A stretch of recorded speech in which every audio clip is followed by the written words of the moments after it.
Good morning. It's Friday, April 17th.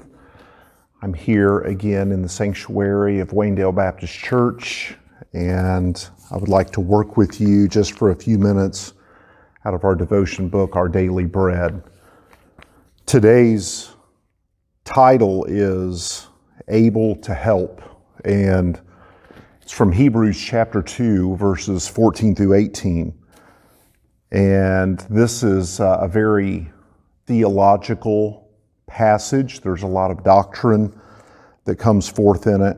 Here's what the Bible says, Hebrews chapter 2, beginning at verse 14. It says, "Therefore, since the children share in flesh and blood, he himself," that's Jesus, "he himself likewise also partook of the same, that through death he might render powerless him who had the power of death, that is the devil, and might free those who, through fear of death, were subject to slavery all their lives. For assuredly he does not give help to angels, but he gives help to the descendants of Abraham. Therefore he had to be made like his brethren in all things, so that he might become a merciful and faithful high priest in things pertaining to God, to make propitiation for the sins of the people. For since he himself was tempted in that which he has suffered, he is able to come to the aid of those who are tempted."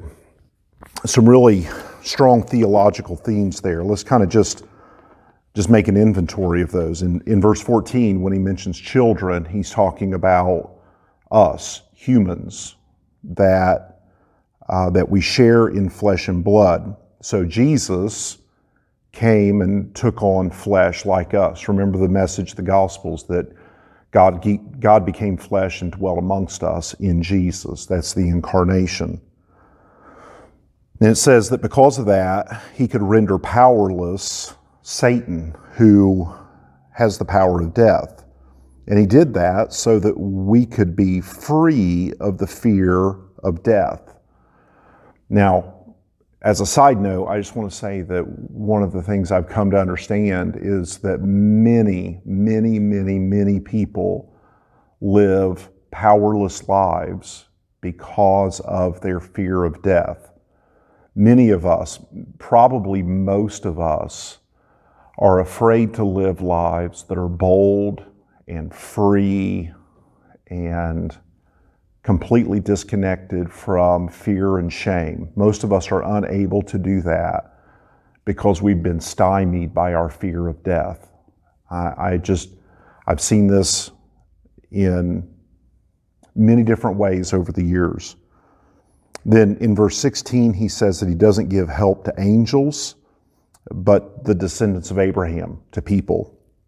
Verse 17, it said that in order to do that, he had to be made like his brethren. You remember Jesus says that when we believe in his saving work on the cross, that we become brothers and sisters to him, that we're adopted into the family of God.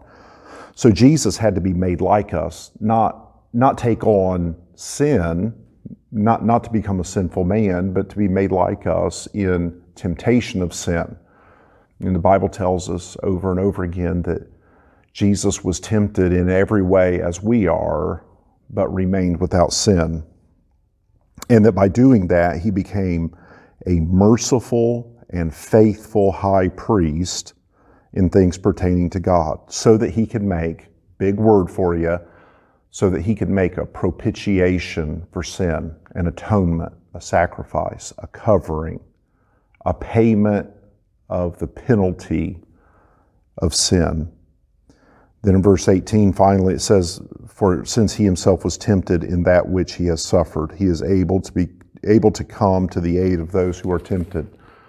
I love what Romans 3:26 says. It says, speaking of God, and he says, "He become the just and the justifier of those that believe in Jesus." He's just. That means he's perfectly righteous. And that through the work of Jesus, he becomes our justifier. He's perfectly righteous, and he makes us righteous through the work of Jesus.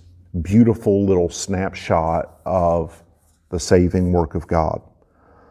So in today's devotion book, it says Joe's 8-week break from his job as a crisis care worker at a New York City church was not a vacation.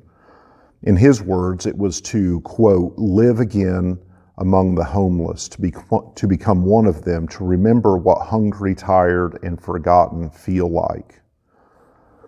Joe's first stint on the streets had come 9 years earlier when he arrived from Pittsburgh without a job or a place to stay. For 13 days, he lived on the streets with little food or sleep.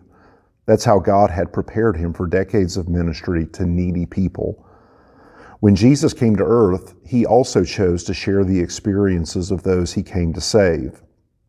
Since the children have flesh and blood, he too shared in their humanity so that by his death he might break the power of him who holds the power of death, that is the devil. That's exactly what verse 14 says here. From birth to death, nothing was missing from Christ's human experience except for sin. That's what verse 15 says. It says, because he conquered sin, he can help us when we're tempted to sin. And Jesus doesn't need to reacquaint himself with our earthly cares. The one who saves us remains connected to us and is deeply interested in us. Whatever life brings, we can be assured that the one who rescued us from our greatest foe, the devil, stands ready to help us in our times of greatest need. There's one thing I've learned in these 25 years of walking with the Lord, it's that he never leaves me or forsakes me. He's here with me. In John chapter 15, Jesus speaks to that, and he uses the metaphor of a vineyard, which he often did. He said that he was the vine and that we are the branches, that we are vitally connected to him, and that we get our sustenance and power and vitality from him. And the only way that we can be effective in the thing that God has sent us to do is to abide. And the word abide, of course, you're familiar with that word, and it means to live with, but we can use some synonyms there like to reside, to dwell, to stay with. We have to stay permanently connected, permanently abiding in Jesus. And when we do, we get strength from him. Jesus knows what we need because he took on flesh and dwelt among us. Emmanuel, God with us. One of the greatest pleasures and one of the greatest reliefs that I've ever known in the stresses of life is to know that no matter what I face, Jesus is with me. You know, he may not take me around the difficulties of life, but he will take me through them. And he will take me through them because he has identified in the same difficulties that I face. Jesus took on flesh. He left the glories of heaven, took on flesh, and dwelt among us, and yet remained sinless.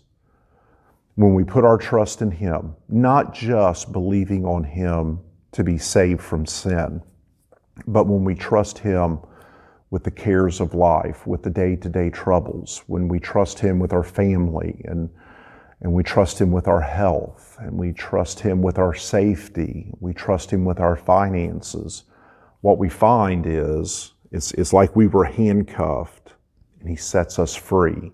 We were in a prison and he swung the doors open. And now we're able to really live, to live boldly, to live without the being fettered by the cares of the world. And when we live that way, then we're truly free. And remember what Jesus said about himself. He said that you shall know the truth and the truth shall set you free. Praise God. That is good news. So your homework for today is to watch this devotion before you start your day. Now go out and live boldly for the Lord. Go out knowing that he has defeated Satan, that he's powerless, and that Jesus desires to set you free from the fear of death.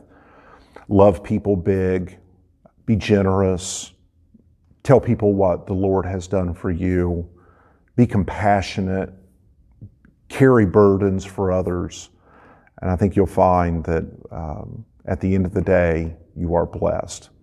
If God be for us, who can be against us? I'll see you Sunday morning at 10:30. We're going to continue to stream our services on Facebook and YouTube, and I hope to see you there. I love you. Talk to you soon. God bless you.